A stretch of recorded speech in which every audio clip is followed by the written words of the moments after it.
and how to lose and how to choose. Well, hello, this is Linda Carbonell, and welcome to another edition of Walking Through Life. Today I happen to have Judy Zag. Sorry, Zigzag. That's okay. I got it wrong, Zigzag. And you're from Safeline. So we're going to talk a bit about Safeline and what you do and all that. But also I want to let the audience know, too, this isn't going to be just a one-time show, so people can get much more information. But let's start talking about Safeline and what it is and what it represents. Great. Thank you very much for asking us to be here today.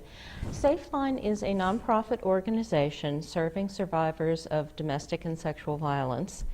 And we're part of the Vermont Network Against Domestic and Sexual Violence. Our particular service area is Orange County and the northern part of Windsor County. So there's many different types of things that we do to provide services. I think the thing that people think of the most is our 24/7 toll-free number. And I always like to flesh out a little bit about the toll-free number when I'm talking with folks, because many times people think that you only call that number when there's a crisis or emergency happening right then. And particularly with domestic violence, it's something that often happens slowly over a period of time. So we very much encourage people to call whenever they feel that something's kind of changing in their relationship. They don't have to wait for something physical to happen, because what we know is that there's many emotional and psychological kinds of things that happen before someone actually gets hit or something physical occurs. And it's often helpful to talk with somebody who's an impartial, non-judgmental person, about, I've been in this relationship, this is, it's been fine, but things are starting to change, and these are what some of those things are. Is this something I should be concerned about, or is this one of the challenges that sometimes even healthy relationships go through? Because working on a relationship is not an easy thing, Absolutely. For anyone. So we certainly encourage people to call at any step in that process. And what people can expect when they make that call is there's a number of things that would be helpful for them to know. First of all, callers can choose to remain anonymous. It's often very, very difficult to speak about something that's very personal and very intimate, like domestic and sexual violence. And if that increases their comfort level to call initially and just be anonymous or use a pseudonym, that is absolutely fine with us. And a little more able to do that, because then they don't have to worry about their privacy. Exactly. Yeah. And we are an organization that confidentiality is incredibly important for us. However, that being said, for instance, several of our staff are mandated reporters. So if that's the case, and it sounds like minors are going to come into the conversation, we make sure up front, really, in any contact with someone, that they understand what they can expect from us as far as confidentiality, and then they're making the best choices for themselves as far as what to disclose or not to disclose. So those are some things that are important for people to kind of understand about our philosophy. Also, something that is helpful, I think, for people to understand is that many times people expect that we're going to tell them what to do. Yeah. And what our organization is about empowering somebody and helping them, giving them tools, giving them resources and information and support, and exploring options with them. Because there's a number of reasons why empowerment is important. When somebody has a partner who has been making all the decisions for them, telling them who they can talk to, who they can't talk to, where they can go, what they can do, what they're doing wrong, anytime you're able to start giving that person the freedom to make some of their own choices and decisions, especially about things that are so important to them, that's very important. And also, and this is something that I think impacts us as a larger culture, is that there is no one-size-fits-all answer, Right. or right or wrong answer with domestic violence and sexual violence, because everyone's situations are very, very unique. And some of the things that people hear about, for instance, in the news, or have a very small awareness of, like, for instance, the fact that there are protection orders, relief from abuse orders that people can file for. They can be a wonderful tool for many people, but they're not a perfect tool. And so something that's helpful for the folks that we're working with, whether we're meeting with them in person or talking with them on the phone, is exploring the different, as I mentioned, the different options and choices they have, and what might be some of the pros and cons of those choices. For some people, a relief from abuse order is a very useful tool. For some, it may make their partner even more aggressive. So it's not a silver bullet. It's not get a relief from abuse order and that will solve all of your problems. People's situations are much more complicated than that.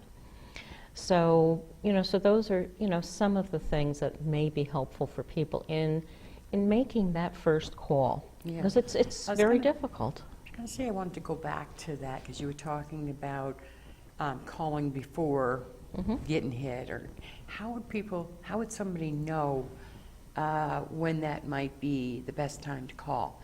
How would they know when the changes are coming, or what those changes are? That's a wonderful question, and there's a number of ways that can happen for someone.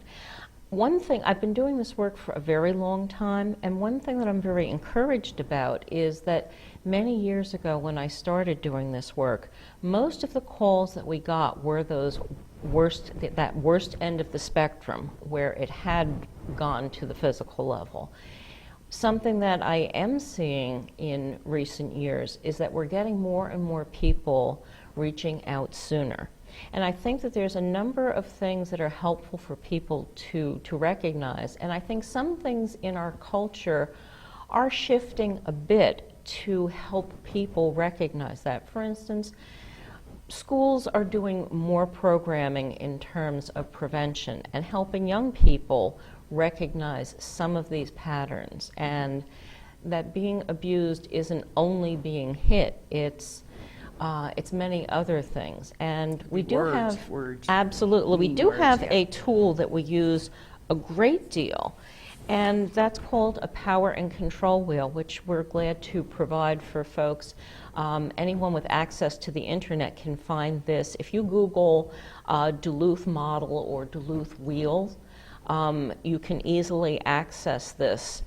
And the types of things that happen as somebody's relationship is changing. Everyone enters a relationship, whether you're teens, whether you're adults, you enter with high hopes. You've found this other person, and whatever the combination of characteristics are that bring you together are there. It may be that they're funny, it may be that they're smart, you may have interests in common, whatever that mix is that brings any two people together. So all relationships kind of start in a good place.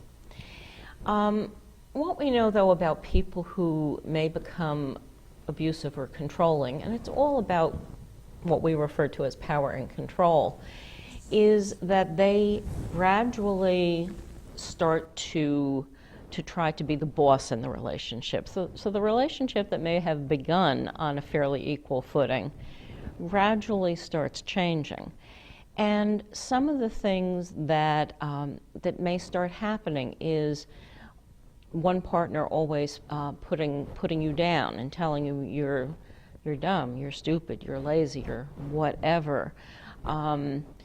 You're nothing without me. isolation is a very, very big one. And the thing that's tricky with many of these subtle strategies is that they start very, very gradually. So with isolation, it can start in a very, very flattering kind of way. If you visualize teens or adults who have begun a relationship and they've been together for a bit of time, one partner may say to the other, like for instance, say your pattern in life just has always been, you always have lunch with your sister every Saturday. That's just your thing, your sister or your friend. And you've been going out with this person and it's been great so far. And they say to you, we're so busy during the week with our jobs. We really don't have any quality time to spend with each other. Why don't we make Saturdays our time? Now that doesn't sound threatening or intimidating. That's the way to get them away from this. If anything, it sounds flattering. This Yeah, person that I love and that seems to love me wants to spend more time with me. What's bad about that?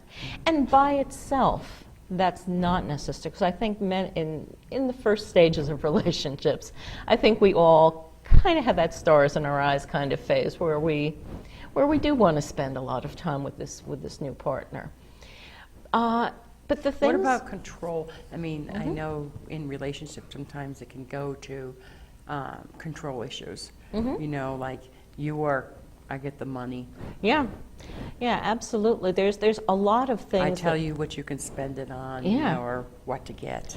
Yeah, so there's many ways that somebody uses control, and that beginning isolation piece, a lot of control often goes around that it kind of takes that step from just, well, gee, let's spend more time together, to getting upset if you're spending too much time with your family, upset if if you want to go out to work, upset if you want to go to school, who you're talking to, where you're spending your time, and all different parts, all different aspects of your life is where they start pulling control out, and it can have to do with controlling and manipulating your children if there are children involved in the relationship.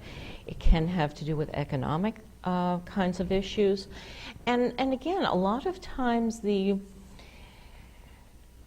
partner who is starting to use control is very creative. The things that, there's many different strategies that they can use. And some of them are strategies, because none of us are perfect people. All of us are perfectly capable of using some bad choices of words, of being impatient with a partner, or getting upset with someone, because none of us are perfect people. So when you think of some of the strategies on the wheel that I mentioned, like putting somebody down and those kinds of things, have I ever done that in my life? Yeah, I am not a perfect person. But the thing that's helpful for people to recognize earlier on in a relationship with all of these different strategies, controlling the finances, controlling the children, where you can go, what you can do. Where you can wear. Yeah, it's just endless. Is that what you can eat. Yeah, these are two people who know each other very, very well. So the strategies that somebody's going to use about their particular partner, you may not have somebody who's controlling who will use every single. I always refer to the wheel as a menu of kinds of behaviors. And you'll never necessarily have one person who will use every single piece of this pie. But the difference between you and I and some of the bad behaviors that we may sometimes do is that somebody who's becoming abusive and controlling are going to use several of these different types of strategies. They're going to use them repeatedly, and it's often very targeted towards their partner and their family. Many times, someone who is very abusive and controlling is someone who their coworkers would think is a great coworker.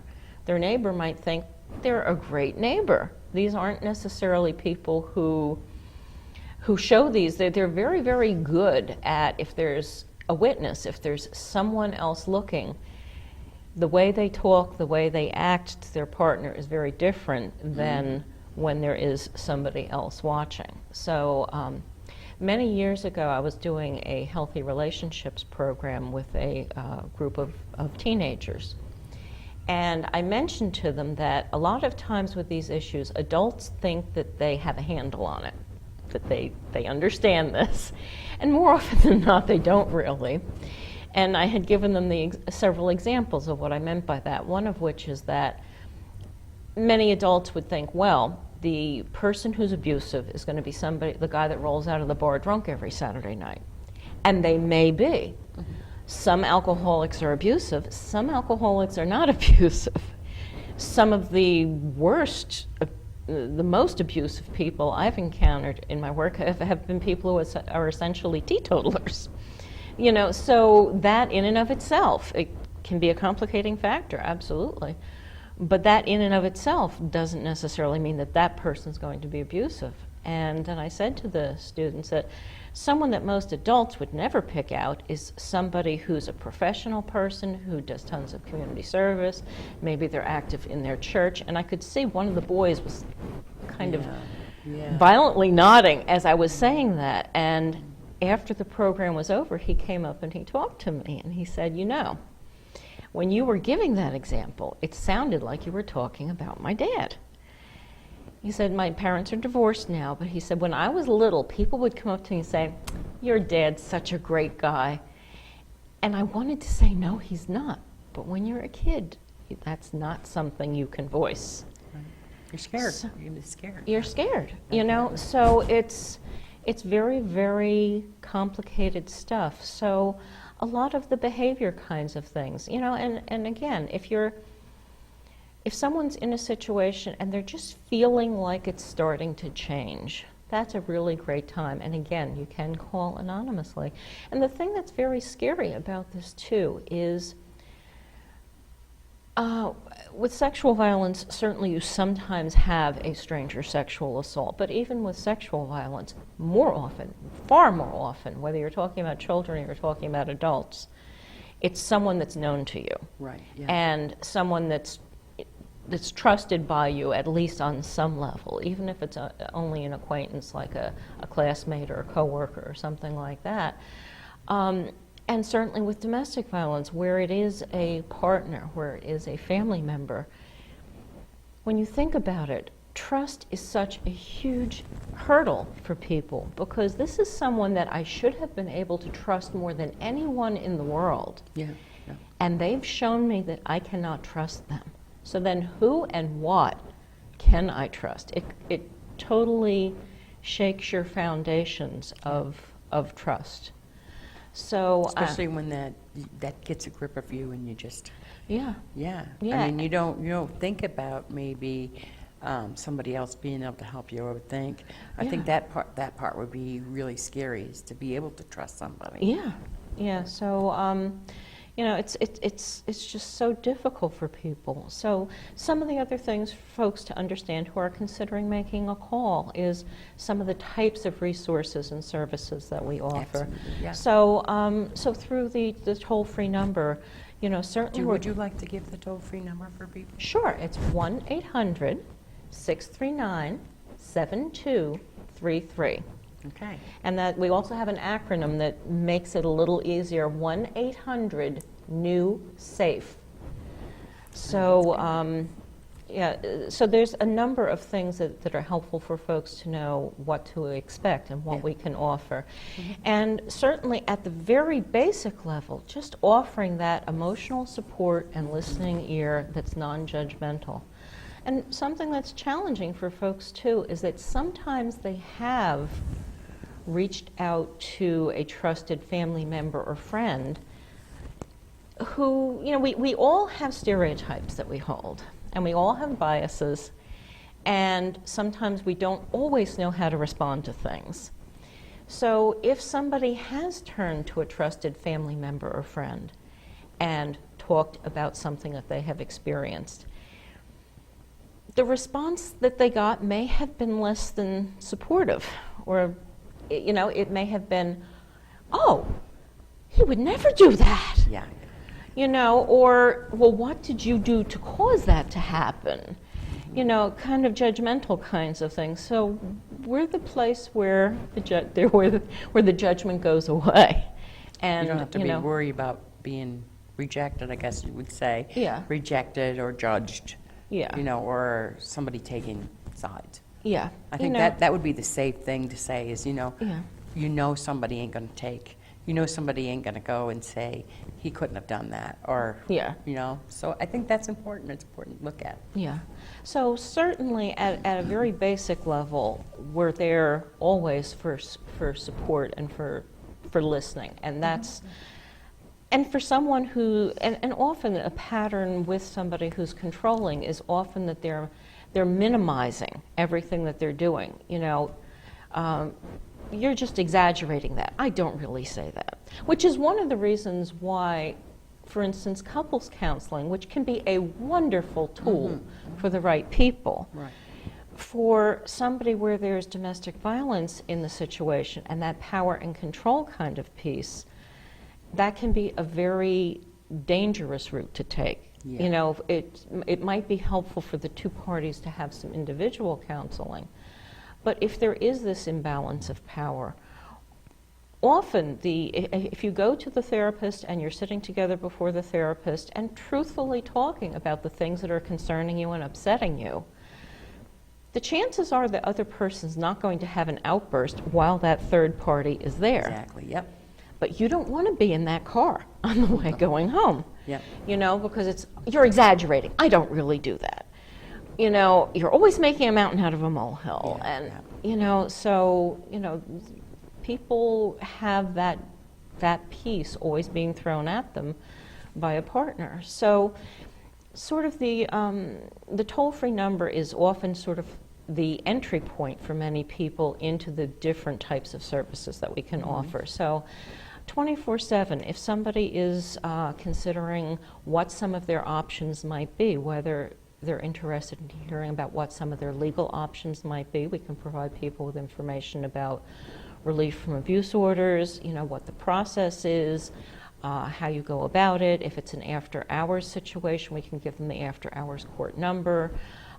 So there's many, many different avenues that, depending on what the person's talking about, you know, that we can explore some of those options with them. Or it may not be something that, it may be something more along the line of parentage or considering filing for separation or divorce, you know, other kinds of sort of legal processes as well.